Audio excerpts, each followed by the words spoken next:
আসসালামু আলাইকুম। চলে এসেছি নতুন আরও একটি ভিডিও নিয়ে। আজকে আমি ভিডিওটা করছি পুডিং তৈরি করব। প্রথমে আমি 3টা ডিম ফেটে নিয়েছি এবং 3টা ডিম আমি ভাঙতেছি। ভাঙার পরে আমি একটা চামচের সাহায্যে আমি খুব সুন্দরভাবে এটাকে ফেটিয়ে নিব, যাতে কোনো লোদ লোদ ভাব না থাকে। অনেকটা সময় ফাটাবো। ফাটানোর পরে একদম লিকুইড পানির মতো চলে আসবে। তারপরে আমি 1 কাপ পরিমাণ চিনি দিব। যেহেতু আমাদের বাসায় একটু বেশি পরিমাণ চিনি খায়, বারবার কেলটু আমাকে খুবই বিরক্ত করছিল। দেখেন আমি একটু ওকে বকা দেওয়ার পরেও দূরে চলে গিয়েছে। তারপরে আমি আরও সুন্দর করে বেশি সময় নিয়ে ডিমটা ফাটিয়ে নিব। এরপরে ডিম ফাটানোর পরে আমি 2 কাপ পরিমাণ দুধ নিয়ে নিব। বড় কাপের 2 কাপ পরিমাণ দুধ নিয়েছি। যেহেতু আমার এটা মাপা ছিল, আমি পানি আধা কেজি দুধ জাল দিয়েছি। তারপরে যতটুকু ছিল তার অর্ধেক পরিমাণ আমি দিয়ে দিয়েছি। তারপরে অনেক ভালো করে মিশিয়ে নিব। এরপরে আমি ক্যারামেল তৈরি করব।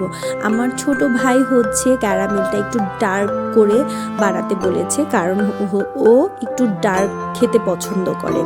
তো আপনারা চাইলে একটু লাইট করে তৈরি করতে পারেন। আমি একটু ডার্ক করে তৈরি করছি।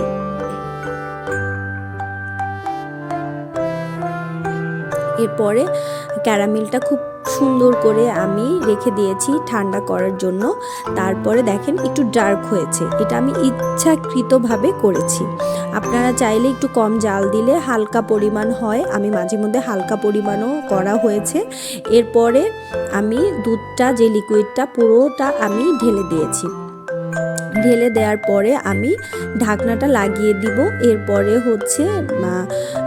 প্রেসার কুকারে আমি একটা কাপড় দিয়েছি। আমি আসলে স্ট্যান্ড বসাতে পছন্দ করি না, স্ট্যান্ডটা একটু প্রবলেম মনে হয় আমার কাছে। কাপড়টা আমার কাছে কমফোর্টেবল মনে হয়।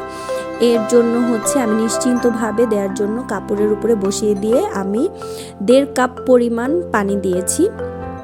এরপরে হালকা আঁচে আমি রেখে দিয়েছি। আমি 35 থেকে 40 মিনিট পরে আমি খুলে দেখেছি, সুন্দরভাবে রাউন্ড শেপে আমি কেটে নিয়েছি। এবং ঠান্ডা করার পরে আমি কিছুটা সময় ফ্রিজে রেখেছিলাম। ফ্রিজ থেকে বের করে দেখেন ক্যারামেলটা কি লোভনীয় লাগছে, একটু ডার্ক হয়েছে। আমার কাছে খুবই ভালো লাগছিল। অবশ্যই আপনাদের কাছেও ভালো লাগছে। এবং আমার রেসিপিটা যদি পছন্দ হয়ে থাকে অবশ্যই বাসায় ট্রাই করবেন, এবং ভুল ত্রুটি হয়ে থাকলে অবশ্যই কমেন্টের মাধ্যমে জানাবেন। খুবই চকলেটি একটা ভাব চলে আসছে আমার ক্যারামেলটা একটু ডার্ক হওয়াতে। অবশ্যই আমার সাথে থাকবেন। আসসালামু আলাইকুম।